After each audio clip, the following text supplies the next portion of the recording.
এইভাবে ওলের ডাঁটা আর কাঁঠালের বীজ দিয়ে রান্নাটি করে দেখবেন বন্ধুরা, অসাধারণ খেতে লাগে। নমস্কার বন্ধুরা, সুদীপার রকমারি চ্যানেলে আপনাদের সবাইকে স্বাগত।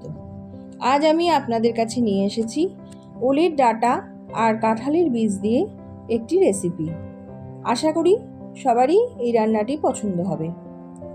কিভাবে করেছি চলুন করে দেখাই। এই রেসিপির জন্যে আমি প্রথমে গ্যাসে একটি কড়াই বসিয়ে দিলাম, দিয়ে দিয়েছি পরিমাণ মতো জল। ওলের ডাঁটাগুলো আমি খোসা ছাড়িয়ে দেখুন এইভাবে লম্বা লম্বা করে কেটে নিয়েছি। জলের মধ্যে এবার ওলের ডাঁটাগুলো আমি দিয়ে দেব। খুব অল্প সময় একটুখানি ভাপিয়ে নেব, 3 মিনিটের মতো ভাপিয়ে নিলেই হবে, বেশি ভাপানো যাবে না। দেখুন ওলের ডাঁটাগুলো আমি জলের মধ্যে দিয়ে দিয়েছি। এবার দিয়ে দেব অল্প একটু নুন,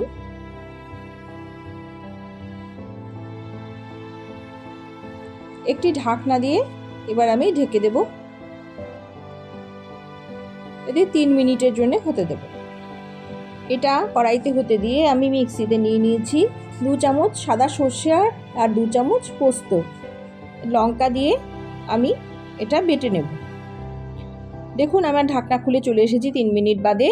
ওলের ডাঁটাটা ভাপানো হয়ে গেছে, আমি জল ঝারিয়ে নামিয়ে নিলাম। গ্যাসে আবার কড়াই বসিয়ে দিলাম পরিমাণ মতো সর্ষের তেল। এর মধ্যে এবার আমি দেব 5টা চেরা কাঁচা লঙ্কা আর 1 চামচ কালো জিরে। দেব হলুদ,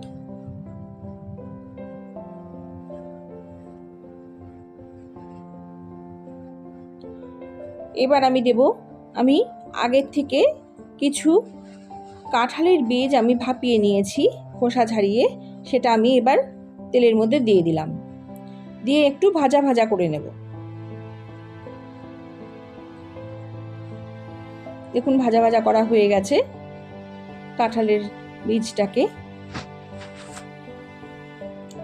এবার ভাপিয়ে নেওয়া ওলের ডাঁটাটা, যেটা আমি জল ঝেড়ে নিয়েছি, সেটা আমি ওর মধ্যে দিয়ে দিলাম। ভালো করে মিশিয়ে নেব।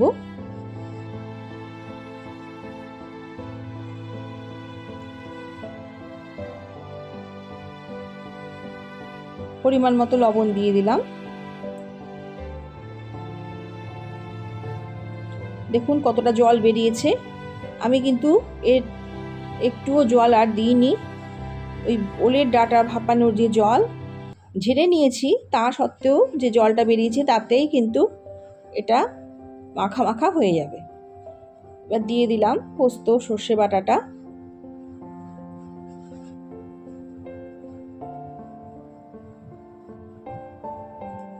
মিশিয়ে নেব সব কিছু। খুব তাড়াতাড়ি আর খুব সহজে এই সুস্বাদু রান্নাটি হয়ে যায়, খেতেও অসাধারণ হয়। আপনারা বাড়িতে করে দেখবেন, খুব ভালো লাগে। আর আমি এটা বেশি নাড়াবো না। দেখুন এটা জলটা টেনে নিয়ে পুরো শুকিয়ে গেছে।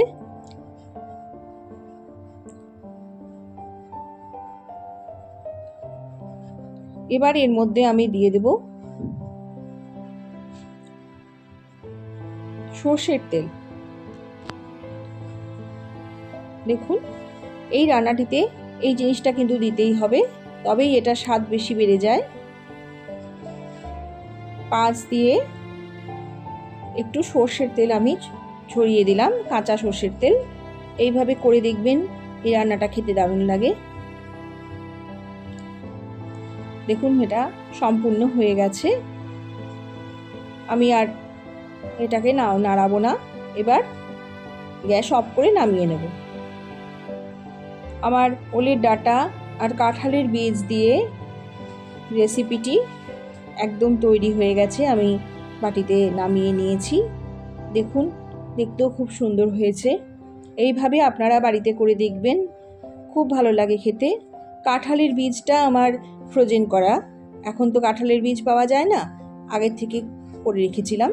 ওলের ডাঁটা বাজারে এখন পাওয়া যায়। এইভাবেই আপনারা করে দেখবেন। এতক্ষণ আমার সাথে যে সমস্ত বন্ধুরা ধৈর্য ধরে রয়েছেন তাদের জানাই অসংখ্য অসংখ্য ধন্যবাদ ও ভালোবাসা। সবাই খুব ভালো থাকবেন, সুস্থ থাকবেন। এইভাবেই আমার প্রতিটি রেসিপির সাথে জুড়ে থাকবেন। ধন্যবাদ।